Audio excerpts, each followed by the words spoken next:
Hello friends, excellent coaching centre के YouTube channel पर आप सभी का बहुत बहुत स्वागत है। हम लोग अभी राष्ट्रपति के बारे में पढ़ रहे थे। राष्ट्रपति के से संबंधित कुछ वीडियो आपके पास गया है ना, और आगे का ये वीडियो है, ठीक है। राष्ट्रपति के कार्य एवं शक्तियाँ पिछले वाले वीडियो में आपको हमने बताए थे, है ना। कार्यकारी शक्ति और विधायी शक्ति ये हमने आपको पढ़ा दिया था। दो हमने आपको पढ़ा चुके थे, ठीक है।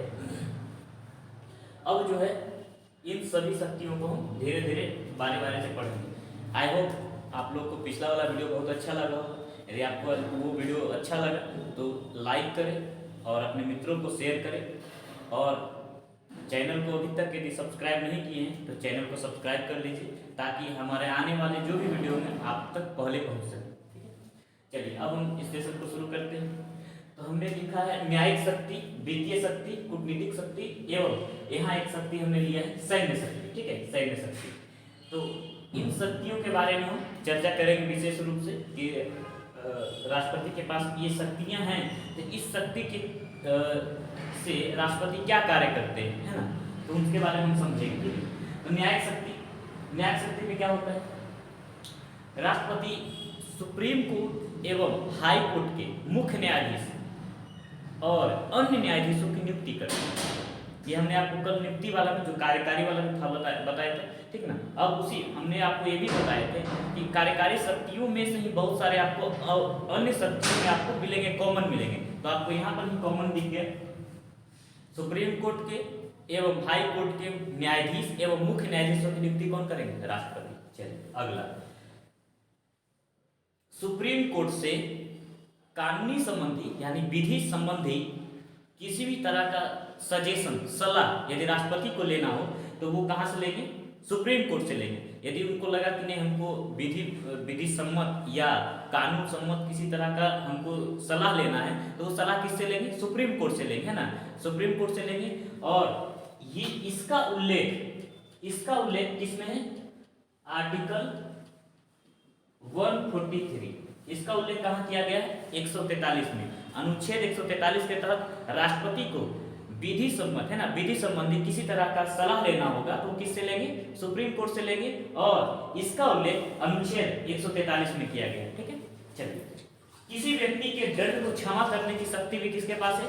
राष्ट्रपति के पास है। और ये न्यायिक शक्ति में भी किसमें आता है? न्यायिक शक्ति के अंतर्गत आता है। यानी किसी व्यक्ति को यदि कोर्ट ने सजा सुना दी है तो उसके दंड को या सजा को राष्ट्रपति कम भी कर सकते हैं, पूरी तरह से माफ कर सकते हैं। यहाँ तक कि राष्ट्रपति मृत्यु दंड को भी क्या कर सकते हैं? माफ कर सकते हैं, है ना।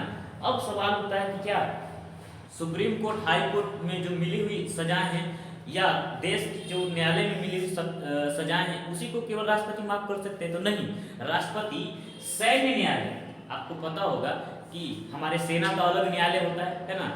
हम लोग, आप कोर्ट मार्शल का नाम सुने होंगे, है ना, कोर्ट मार्शल का नाम सुने होंगे।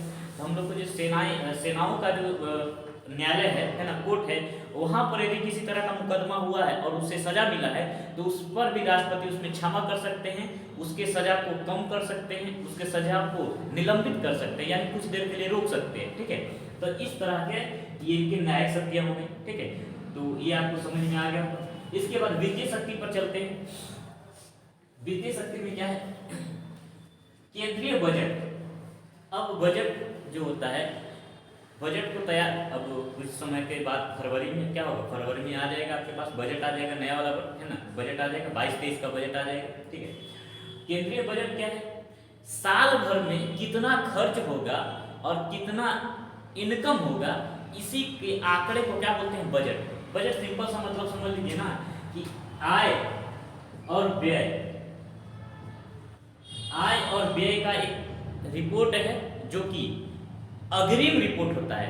कहने का मतलब आपके पास यदि आपको घर से पैसा मिलता है, मान लीजिए 3000 रुपया या 5000 रुपया, तो इस 5000 ये आपका क्या हो गया? इनकम हो गया। और 5000 में आप कितने, आपका जो मंथ है 5000 रुपया में एक मंथ में मिलता है आपको, तो इस एक मंथ में आपको क्या क्या खर्च करना है? तो आप रेंट दीजिएगा, रेंट पर खर्च कीजिएगा, कुछ पैसा आप अपने घर खर्च के लिए रखिए, यानी सब्जी वगैरह लाइएगा, किताब कॉपी कलम, इसको खर्च में आप जोड़िएगा। और जो आपके पास आए, जैसे आपको घर से मिला 5,000 रुपया, कोई रिश्तेदार आए आपके यहाँ तो कुछ 1,000-2,000 का इनकम हो गया, तो इस तरह से सब किस में जुड़ते जाएगा, आपका आय में जुड़ते चल जाएगा। और अब दोस्त वगैरह आ गया आपका, तो खर्चा हो गया, 200-500 रुपया खर्च कर दिए दोस्त वगैरह में, कभी इससे घूमने फिरने चले गए, उसमें खर्च हो गया। तो इस तरह से जो आप आय और व्यय का देख रहे हैं, डाटा देख रहे हैं, एक इसी डाटा को यदि सरकार यदि पेश करे, और ये 1 साल पहले करती है ना, कि अपना जैसे अब 22 चल रहा है नॉर्मली, तो इस साल का में कितना सरकार के पास इनकम होगा, यानी सरकार के पास कितना राजस्व आएगा, और सरकार कहाँ कहाँ इसको खर्च करेगी, इसका एक रिपोर्ट जारी किया जाता है। इसे भी बजट कहा जाता है। क्या रहता है? बजट। बजट का उल्लेख हमारा संविधान में है, और ये संविधान के किस आर्टिकल में है? 112। किसमें है? 112। ठीक है। तो ये बजट जो है, ये बजट जब तैयार हो जाता है, मंत्रिमंडल तैयार कर देते हैं, तो इसको कहाँ रखा जाता है? संसद के पास रखा जाता है। वहाँ पर इस पर बहस चलता है, कुछ इसमें फिर कमी बेसी या कुछ किसी तरह का सुधार किया जाता है, तो वो संसद में ही होता है।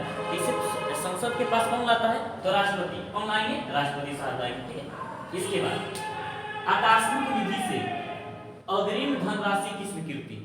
आकस्मिक निधि का हमने आपको बताया था कि सरकार के कुछ अकाउंट होते हैं। अब सरकार के पास जो पैसा जाएगा, पैसा को सरकार रखेगी, तो कौन कौन सा अकाउंट में रखती है? तो संचित निधि होता है, आकस्मिक निधि होता है, इस तरह का एक अकाउंट है भारत सरकार का, उसमें वो क्या करती है? रखती है अपना पैसा। और संचित निधि में एक प्रोसेस के तहत क्या किया जाता है? वो पैसा निकलता है, जबकि आकस्मिक निधि से केवल और केवल राष्ट्रपति के साइन से ही वो पैसा निकाल दिया जाता है। अब इसकी जरूरत क्यों पड़ी? आकस्मिक निधि क्या होता है? इमरजेंसी फंड क्या होता है?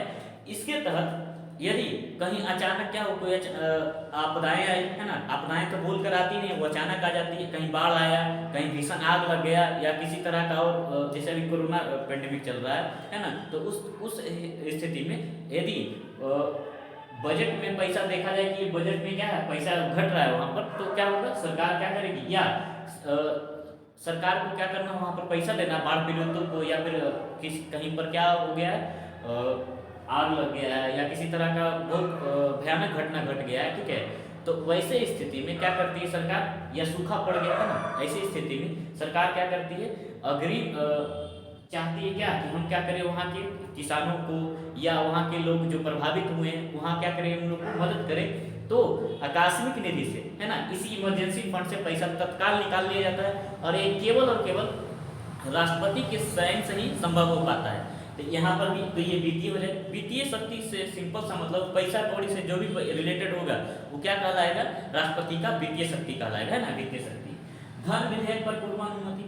हमने आपको पहले बताया कि विधेयक पर एक विधेयक होता है साधारण विधेयक, एक होता है धन विधेयक, वित्त विधेयक भी होता है। हम आपको विधेयक जब पढ़ाएंगे तो उसमें भी आपको समझाएंगे। फिलहाल आप समझिए कि जो पैसा कौड़ी से रिलेटेड विधेयक आएगा, कितना रुपया यहाँ खर्च करना, इसके लिए पैसा का जरूरत है, तो ऐसा जो विधेयक आएगा, तो इस विधेयक पर सबसे पहले राष्ट्रपति साइन करेंगे, और इस पर राष्ट्रपति का साइन होगा, तभी ये विधेयक आगे बढ़ पाएगा, है ना।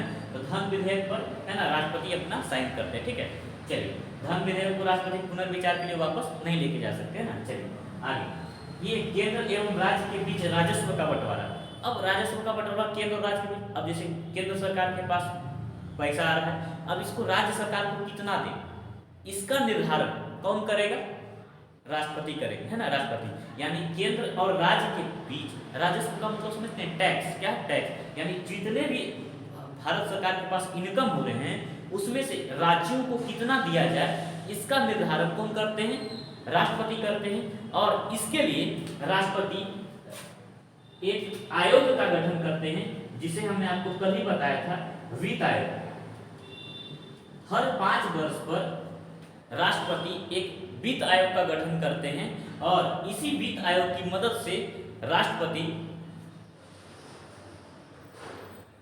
केंद्र सरकार और राज्य सरकार के बीच कर का बंटवारा करते हैं। ठीक है। चलिए, यहां तक आप समझ गए वित्तीय शक्ति क्या होता है, न्यायिक शक्ति होता है क्या होता है, आप समझ गए। इसके बाद कूटनीतिक शक्ति क्या होती है? कूटनीतिक का मतलब होता है डिप्लोमेटिक पावर। यानी अब देश से अब बाहर का बात करेंगे। अभी तक सब क्या कहाँ कर रहे थे? देश का बात कर रहे थे। अब हम बात करेंगे बाहर, विदेशों का बात करेंगे। यानी जितने भी पत्र व्यवहार होंगे, यानी भारत से अन्य देशों को पत्र भेजा जाएगा, है ना, या भारत किसी पत्र या किसी देश से भारत कोई पत्र आएगा यानी लेटर वगैरह आएगा, तो किसके नाम से आएगा? तो ये राष्ट्रपति के नाम से आएगा। यदि कहीं दूसरा जगह भेजा जा रहा है तो वो भी किसके नाम से भेजा जाएगा? राष्ट्रपति के नाम से भेजा जाएगा। ठीक है। इसके बाद कोई संधि करना होगा किसी देश से, है ना, संधि करना होगा, तो हम किसका नाम से होगा? ये राष्ट्रपति के नाम से होगा। कोई समझौता करना होगा, है ना, तो भी राष्ट्रपति के नाम पर। संधि समझौता एक ही बात है, कोई अलग नहीं है ना। तो ये दोनों किससे होगा? राष्ट्रपति के नाम पर होगा। यानी राष्ट्रपति जो होता है भारत का, है ना, प्रतिनिधित्व करता है, यानी भारत का नाम आ रहा है कहीं तो वहां पर किसका नाम लिखा होगा? राष्ट्रपति का नाम। यानी भारत की ओर से कौन प्रतिनिधित्व संभालता है? तो ये राष्ट्रपति करते हैं। कौन करते हैं? राष्ट्रपति। चलिए, इसके बाद राजदूतों एवं उच्चायुक्त की नियुक्ति कौन करते हैं? राष्ट्रपति करते हैं। हमने कार्यकारी शक्ति में ही राष्ट्रपति के जिक्र किया था, उसमें, है ना, जो राष्ट्रपति का कार्यकारी शक्ति है उसी में हमने आपको ये जिक्र किए थे कि राजदूत का एवं उच्चायुक्त की नियुक्ति कौन करते हैं? राष्ट्रपति करते हैं। और विदेशों से, यानी जो अब दूसरा देश का जो राजदूत भारत आएगा उसका स्वागत और उसके प्रमाण पत्र की जांच, यानी प्रमाण पत्र को देखेंगे, स्वीकार करेंगे कौन? राष्ट्रपति। तो ये हो गया क्या? इनका कूटनीतिक व्यवहार। तो हमने यही लिखा, राजदूतों एवं उच्चायुक्त की नियुक्ति तथा अन्य देश से आए राजदूत एवं उच्चायुक्त को प्रमाण पत्र एवं नियुक्ति पत्र को स्वीकार कौन करते हैं? राष्ट्रपति करते हैं। पत्र व्यवहार, अंतर्राष्ट्रीय संधि एवं समझौते जो होते हैं वो कौन करेंगे? वो राष्ट्रपति के नाम से होगा। किसके नाम से होगा? राष्ट्रपति के नाम से होगा। ठीक है, चलिए, ये हो गया। इसके बाद हमने यहाँ लिया है सैन्य शक्ति। सैन्य शक्ति के क्या है? राष्ट्रपति के पास सैन्य शक्ति क्या है? तो राष्ट्रपति जो होते हैं तीनों सेनाओं, है ना, भारत के तीनों सेना, थल सेना, जल सेना और वायु सेना, है ना, ये तीनों सेनाओं का प्रमुख कौन होता है? यानी सेनापति कौन होता है? राष्ट्रपति होता है। कौन होता है? राष्ट्रपति। अगला हमने क्या लिखा है? इसके बाद हमने लिखा है तीनों सेनाओं का प्रमुख कौन की नियुक्ति कौन करता है? राष्ट्रपति। यानी तीनों सेनाओं के कमांडर इन चीफ का नियुक्ति कौन करते हैं? तो उनके जो प्रमुख होते हैं उनकी नियुक्ति भी कौन करते हैं? राष्ट्रपति ही करते हैं। इसके बाद यदि किसी देश के साथ युद्ध की घोषणा करनी हो कि हमें कि भारत को क्या करना है, इस देश से अब युद्ध होना एकदम संभव है ना, कि अब कोई भी उपाय, अब क्या होगा? मान लीजिए चीन के साथ अभी हम लोग का थोड़ा बहुत चल रहा है, विवाद चल रहा है। अब भारत सरकार ने ये फैसला ले लिया कि अब चीन से युद्ध करना ही करना होगा, तो ऐसी स्थिति में युद्ध की घोषणा कौन करेंगे? राष्ट्रपति करेंगे, है ना। राष्ट्रपति एक क्या निकालेंगे? एक निर्देश निकालेंगे, है ना, एक सूचना निकालेंगे, और उसमें ये कहा जाएगा कि भारत सरकार अब चीन के साथ युद्ध की घोषणा करती है ना। तो ये, और उसी समय क्या होगा? युद्ध की घोषणा, और युद्ध समाप्ति की भी घोषणा कौन करेंगे? राष्ट्रपति करेंगे। मान लिया जाए कहीं से अभी हमारा युद्ध चल रहा है और अब उधर की सेना ने, और, है ना, वहां की सरकार ने, उस देश की सरकार ने और भारत की सरकार ने ये फैसला लिया कि अब बहुत युद्ध हो गया है ना, युद्ध के कारण दोनों देशों को बहुत नुकसान हुआ है, अब शांति की बात किया जाए, यानी अब युद्ध को रोक दिया जाए। तो युद्ध समाप्ति की भी घोषणा कौन करेंगे? ये राष्ट्रपति करेंगे। भारत सरकार की ओर से कौन करते हैं? राष्ट्रपति करते हैं। तो ये हो गया सैन्य शक्ति किसका? राष्ट्रपति का। ठीक है, ये हो गया राष्ट्रपति का सैन्य शक्ति। ठीक है, हम एक बार इसको जल्दी से जल्दी रिकॉल कर लेंगे। ठीक है, हम न्यायिक शक्ति को क्या क्या बताया? सुप्रीम कोर्ट और हाई कोर्ट के मुख्य न्यायाधीशों की नियुक्ति करेंगे। यदि राष्ट्रपति को किसी तरह का कानूनी सलाह चाहिए होगा तो वो सुप्रीम कोर्ट से लेंगे। इसके बाद हमने आपको बताया इसी में कि राष्ट्रपति क्या कर सकते हैं? किसी को सजा नहीं मिला तो उसके सजा को माफ कर सकते हैं, सजा को कम कर सकते हैं, सजा को निलंबित कर सकते हैं, यानी कुछ देर के लिए रोक सकते हैं। इस तरह से हमने न्यायिक शक्ति बता दिया। इसके बाद वित्तीय शक्ति हम आपको बताएं, केंद्रीय बजट को कौन रखते हैं? राष्ट्रपति रखते हैं संसद के समक्ष के बजट को। और क्या कहा जाता है? वार्षिक वित्तीय विवरण। हमारे संविधान में कहीं भी बजट शब्द का यूज नहीं है। हमारे संविधान में वार्षिक वित्तीय विवरण लिखा हुआ है और इसी का संक्षेप में नाम कहा जाता है बजट। क्या बोला जाता है? बजट। ठीक है, और इसका उल्लेख कौन सा अनुच्छेद में? 112। आकस्मिक निधि से यदि धन निकालना हो तो धन किसके हस्ताक्षर से निकलेगा? तो राष्ट्रपति के हस्ताक्षर से निकलेगा। यदि केंद्र और राज्य सरकार के बीच, है ना, केंद्र और राज्य सरकार के बीच राजस्व का बंटवारा करना हो तो कौन करेंगे? ये वित्त आयोग की मदद से राष्ट्रपति करेंगे, है ना। इसके लिए एक वित्त आयोग का गठन किया जाता है। इसके बाद हमने कूटनीतिक शक्ति में बताया राजदूत एवं उच्चायुक्त की नियुक्ति करेंगे कौन? राष्ट्रपति करेंगे। यदि कोई दूसरे देश का राजदूत और उच्चायुक्त भारत आया है तो उसके प्रमाण पत्र की जांच और उसके नियुक्ति पत्र को कौन स्वीकार करेगी? राष्ट्रपति स्वीकार करेंगे। इसके बाद हमने आपको ये बताया कि भारत के प्रतिनिधित्व कौन करते हैं अंतर्राष्ट्रीय मंचों पर या अंतर्राष्ट्रीय ग्रुप में जो होता है समूहों में, तो कौन करेगी? राष्ट्रपति करेंगे, भारत का प्रतिनिधित्व करेंगे। यदि भारत से किसी को पत्र लिखा जाएगा किसी देश की सरकार को, तो किसके नाम से लिखा जाएगा? राष्ट्रपति के नाम से। यदि किसी देश का पत्र भारत आएगा तो वो किसके नाम से आएगा? राष्ट्रपति के नाम से आएगा, ठीक है। और इसके बाद हमने आपको बताया कि यदि कोई संधि हमें करना होगा किसी अन्य देश के साथ तो हम किसके नाम से करेंगे? राष्ट्रपति के नाम से करेंगे। यदि हमें किसी कोई और समझौता करना, संधि या समझौता करना हो तो वही क्या हो गया? संधि और समझौता करना हो तो हम किसके नाम से करेंगे? राष्ट्रपति के नाम से। सैन्य शक्ति में हमने आपको बताया भारत का राष्ट्रपति तीनों सेनाओं का प्रमुख होता है ना, तीनों सेनाओं का सर्वोच्च सेनापति होता है। इसके बाद ये क्या होते हैं? ये तीनों सेनाओं के प्रमुखों की नियुक्ति करते हैं।